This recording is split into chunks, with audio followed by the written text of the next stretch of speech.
on goes. We're on go finale. Why can't you just put it here?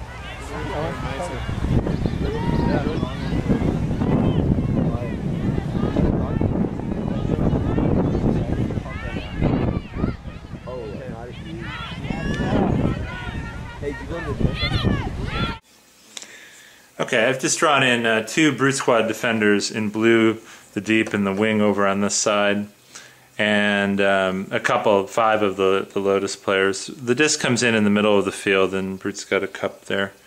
The disc swings over here.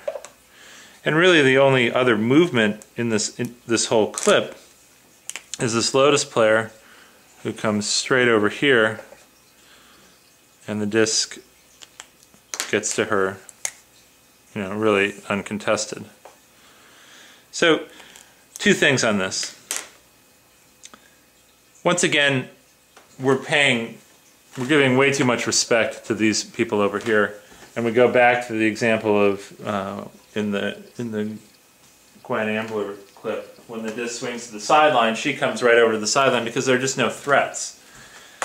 So you have a player coming uncontested across the middle here.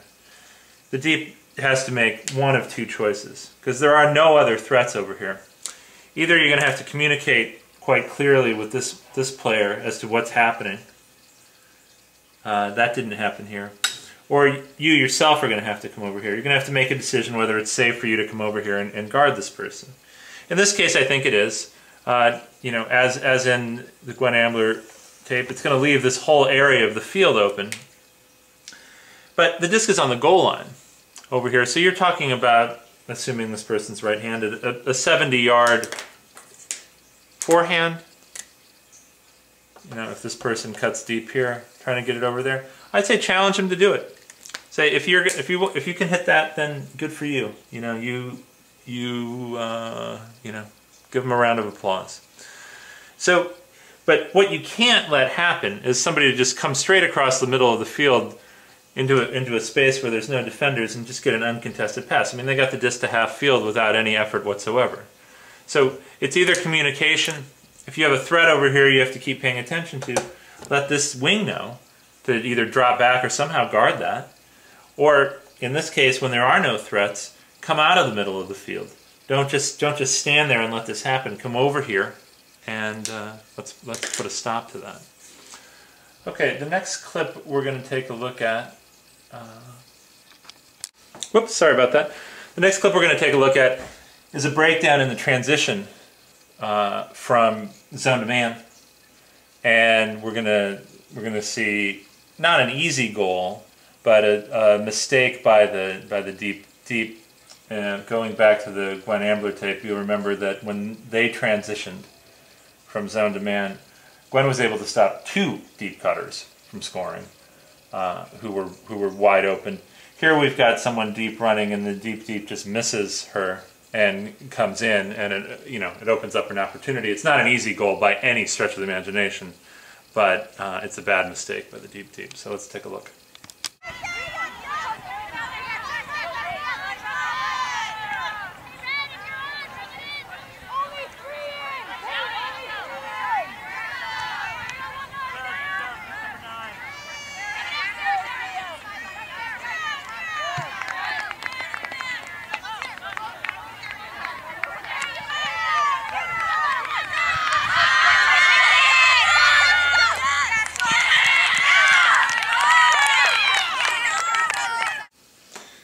Okay, so I've drawn the positions of 4 of the Scandal players. Oh, sorry, this is Brute versus Scandal at 2010 Philly Fusion.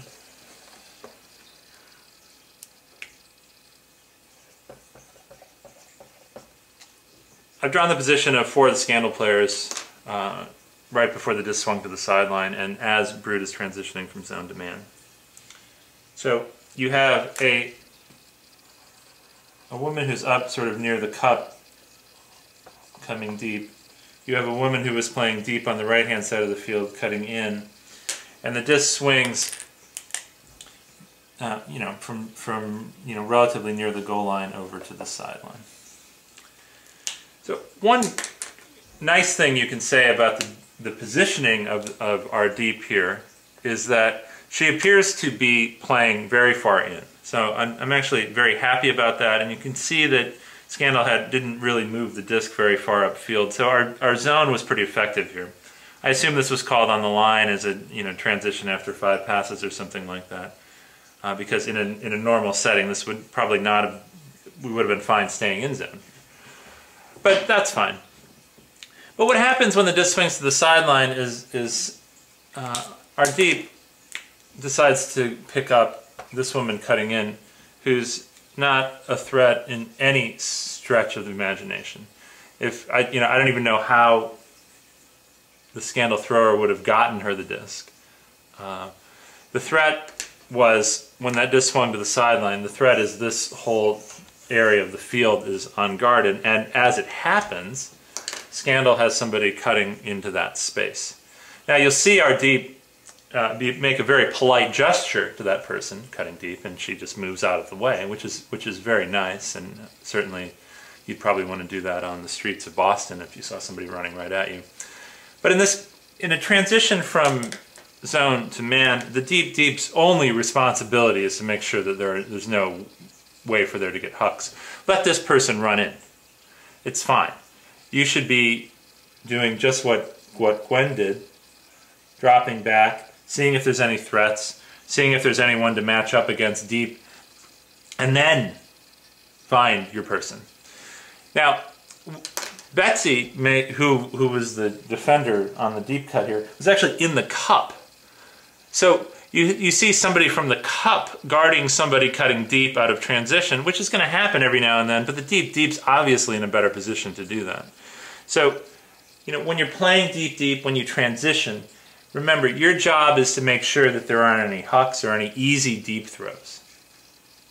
As I said, this isn't a particularly easy deep throw, and this probably would have been incomplete 50% of the time at least. This is a very tough throw.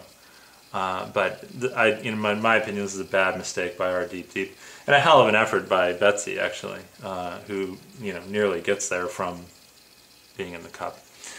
Okay, so that's really the 4 examples I wanted to show, but I don't like showing just mistakes. So let's look at one really nice play to end this, and I'm not going to give any comments on it. But this is a nice play from Brute Squad at the World Championships, and Sarah Jacoby has somebody get behind her. She's playing a little bit more in, and she comes all the way back and makes the block. Love this play. Fantastic Zone D by Brute Squad. Okay, thanks for watching.